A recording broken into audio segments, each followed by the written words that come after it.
তো আমি এসেছি এখন, এই মাত্র আসলাম পিসিদের বাড়িতে।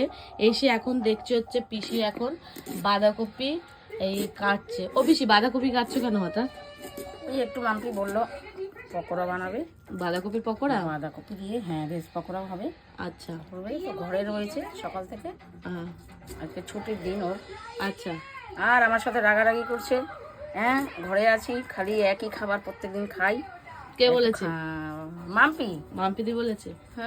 রোজই একই খাবার খাওয়াই। হুম ঘরে আছে, একটু ভালো মন্দ কিছু করে না, হুম তাই একটুখানি চিন্তা করলাম একটু, তাহলে একটুখানি এই বাঁধাকপি আছে ঘরে, হুম তো বাঁধাকপি দিয়ে একটু পকোড়াই বানিয়ে দিই। আচ্ছা। এখন মাম্পি বানাবে, আচ্ছা।